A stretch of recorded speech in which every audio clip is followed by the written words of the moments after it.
As Rwanda moves towards being a middle-income country, this in turn provides more room for budding businesses.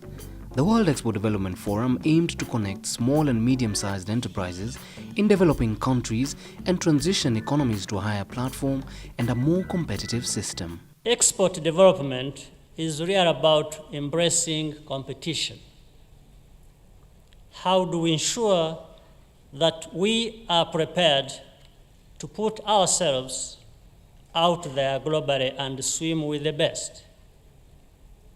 How do we equip local entrepreneurs and businesses to take advantage of the many opportunities to get better and stronger,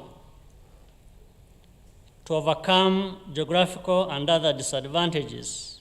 We must benchmark ourselves against the best in the world, not just against similar economies. This year's World Expo Development Forum focused largely on strategies to unlock the international competitiveness of SMEs and their ability to link up to international value chains on a sustainable basis.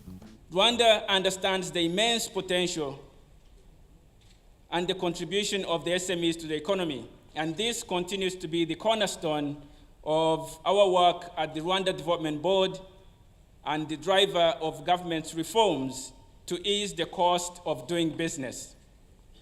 In a recent Global Competitiveness Index report, Rwanda has maintained its lead position in the top 3 in Africa, a position also held in the World Bank's Doing Business report consistently over 4 years. In Africa, small and medium enterprises are critical in growing economies. Their contribution to some of these economies is expected to generate millions of jobs in the next decade.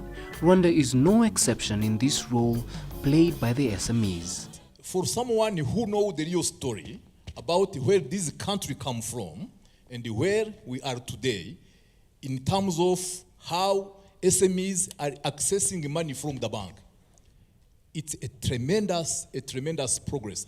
And this has been facilitated by an overhaul of our legal framework in the banking system, in the mortgage industry, but also the establishment of a comprehensive credit information system where all the banks, including microfinance institutions, can access to get a track record of any of their clients in terms of how they operate with financial institutions, has tremendously facilitated SMEs to access money from the banks.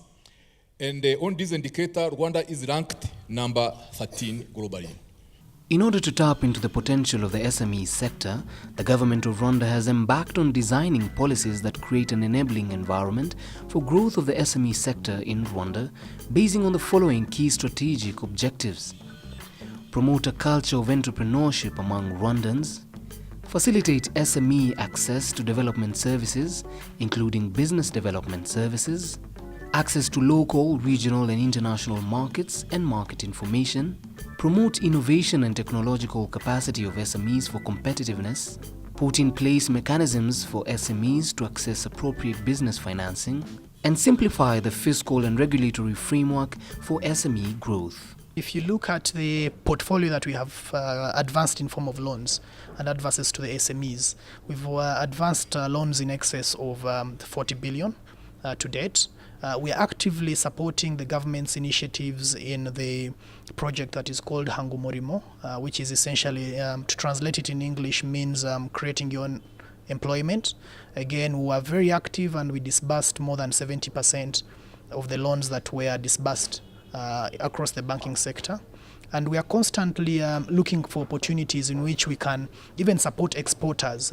Hundreds of representatives from the government, private sector and trade support institutions are here at the World Expo Development Forum 2014 to contribute to the global debate on achieving sustainable development through entrepreneurship, employment and economic growth. The question, however, still lingers: how exactly will the outcome of this forum impact directly on small and medium enterprises?